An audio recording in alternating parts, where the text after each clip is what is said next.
இதுதான் வந்து பார்த்தீங்கன்னா, ஃபியூஸ் ஹோல்டர். ஸோ நம்ம வீட்லலாம் வந்து பார்த்தீங்கன்னா, பிக் சைஸ்ல வந்து ஃபியூஸ் ஹோல்டர் இருக்கும். இது வந்து பார்த்தீங்கன்னா, பிசிபி போர்ட்ல நம்ம யூஸ் பண்ற ஃபியூஸ் ஹோல்டர். இந்த ஃபியூஸ் ஹோல்டர்ல தான் நம்ம வந்து ஃபியூஸ்லாம் வந்து இன்செர்ட் பண்ணுவாங்க. இது வந்து பார்த்தீங்கன்னா, கிளாஸ் டைப் ஃபியூஸ்லாம் வந்து இன்செர்ட் பண்றதுக்குரிய ஃபியூஸ் ஹோல்டர். ஃபர்ஸ்ட்டு ஃபியூஸ்னா என்னன்னு தெரிஞ்சுக்கங்க. ஃபியூஸ்னா வந்து ஓவர் வோல்டேஜ புரொடெக்ட் பண்ணி நமக்கு டிவைஸ் காம்பவுண்ட்லாம் வந்து சேவ் பண்றது தான். இப்போ ஃபியூஸ் ஹோல்டர் வந்து நான் பிசிபி போர்ட்ல இன்செர்ட் பண்ணிட்டேன். அதுக்கு மேல வந்து பார்த்தீங்கன்னா, ஃபியூஸ விழாதுக்கிறதுக்கு ஃபியூஸ் உடைய கேப் வந்து நான் ஃபிக்ஸ் பண்ணிட்டேன். ஃபியூஸ்க்கு வந்து பார்த்தீங்கன்னா, பொலாரிட்டி கிடையாது. பொலாரிட்டினா வந்து பிளஸ், மைனஸ் கிடையாது. நீங்க எந்த சைடு வேணா இன்செர்ட் பண்ணலாம் ஃபியூஸ் வந்துன்னு. ஃபியூஸ் வந்து பார்த்தீங்கன்னா, நமக்கு டிஃபரெண்ட் டைப்ஸ்ல வந்துன்னு இருக்கு. ரீசெட்டபிள் ஃபியூஸ், கிளாஸ் ஃபியூஸ், ஸ்விட்ச் ஃபியூஸ்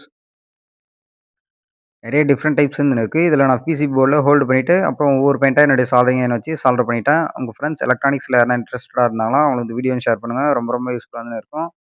இதே மாரி மேலும் நெறைய இன்ட்ரஸ்டான விஷயங்கள தெரிஞ்சுக்க நம்ம சேனல லைக், ஷேர், சப்ஸ்கிரைப் பண்ணுங்க கைஸ். தேங்க்ஸ் ஃபார் வாட்சிங்.